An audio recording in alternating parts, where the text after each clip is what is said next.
Hello and welcome. I wanted to do for you a little video on how to join Google Classroom and how to navigate through Google Classroom as well. Right now I'm using my daughter's Google Classroom. So when you're joining a Google Classroom, you're going to want to click on this plus sign right up here, and when you click on that, it will ask you to enter your code, your teacher code. Those have been emailed to you. I will post in the classroom for those who are face-to-face and haven't done it. If you still need some help with this, joining it, please let me know and I'll give you the code again. Once you've joined Google Classroom, you'll see that you can have all your classes. You can even move classes around and organize them however you'd like. You'll have a to-do list and a calendar so you can keep track of everything. So that's what makes Google Classroom great. So I'm going to go ahead and click on my Google Classroom that she has signed up for.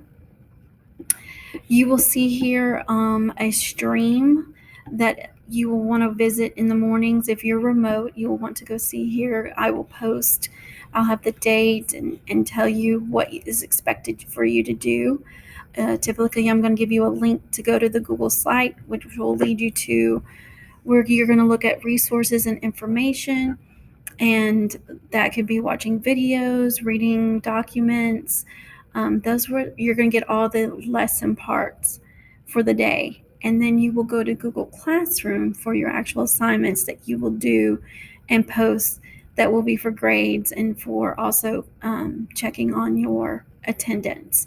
Remember, in order to be counted present, you must show engagement. So you must show that you have done some work in the class each day in order to be counted present for the day.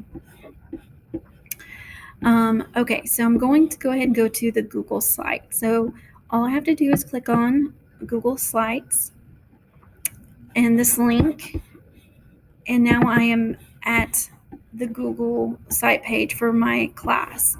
It introduces what the course is about. This is definitely a growing website. It's going to be continuing added throughout the year.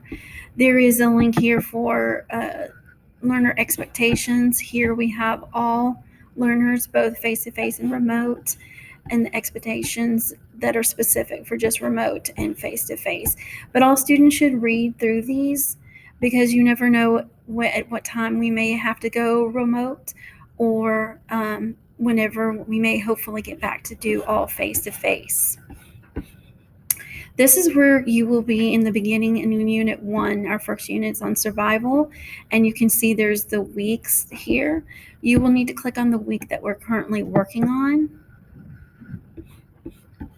And as you can see, the assignments will be here. You'll have tomorrow's Thursday, August the 20th. Here is your agenda. Here are the slides. There may be a video here that walks you through the slides.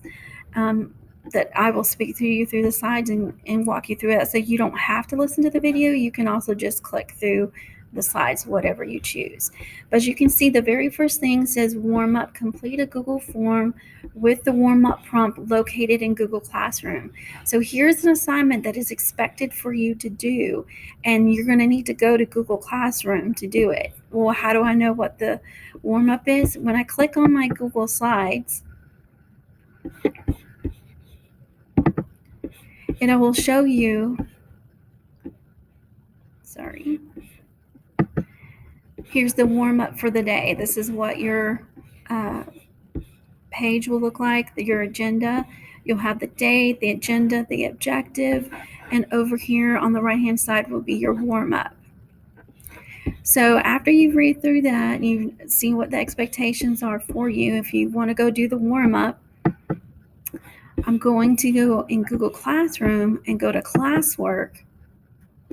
I'm on week 1 and I look at the date, and then I would see here a warm-up. This is actually the exit. There's not a warm-up posted here, but there will be a Google form that would do the warm-up. You would click on this. This is a Google form as well, so I'm just going ahead and click on it. This is actually the exit ticket, but it would look very similar.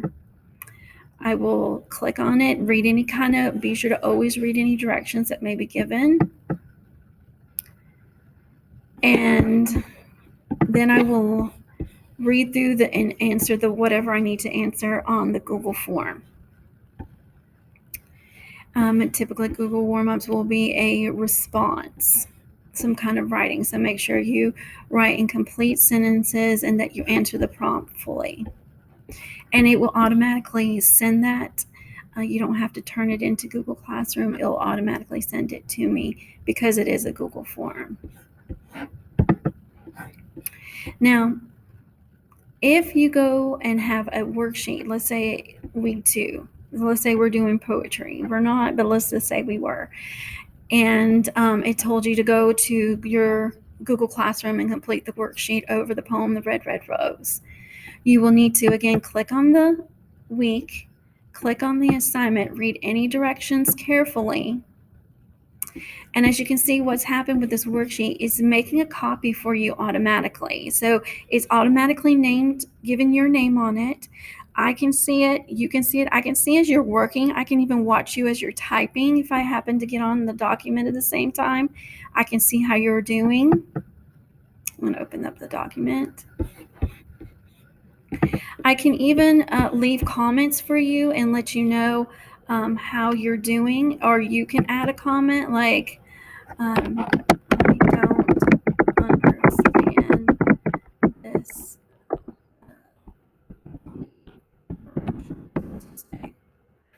And I can add that comment and I will get it and I will be able to answer it. I can go back to through my Google Classroom and I'll see you have a question and I will go back and try to comment and answer back. But as you can see, this is a Google Doc and you are able to answer, describe the speaker of the poem and his personality, the speaker the poem is very dreamy and sweet to the girl he loves. Now, as you can see, this is kind of tiny font, so you can always change the font. I suggest changing it. You can leave it to Arial No. I would maybe make it at least 11 or 12 size font so that it's something that's easy to see and read. Okay, so that's how you would do at the Google Docs, but you're not done. You have completed the assignment, but you have not turned it in. So you need to be sure you click the Turn It In button.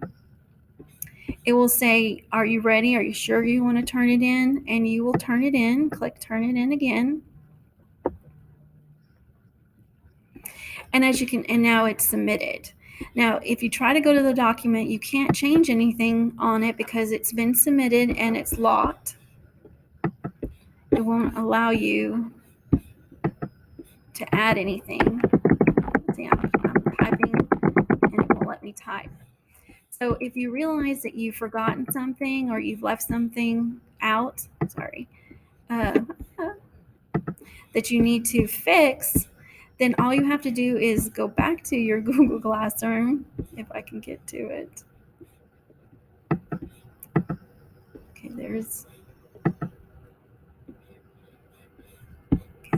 Okay, here it is, sorry.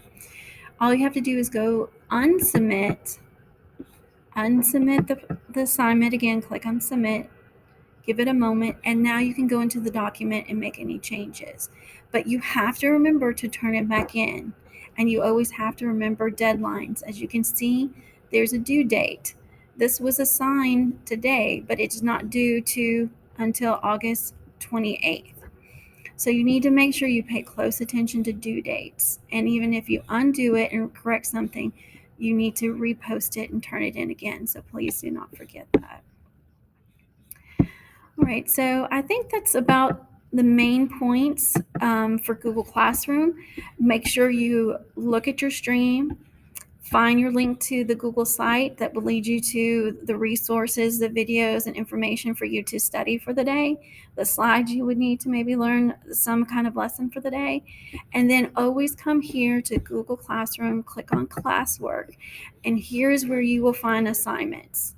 And find your week. You'll notice here there's an all topics.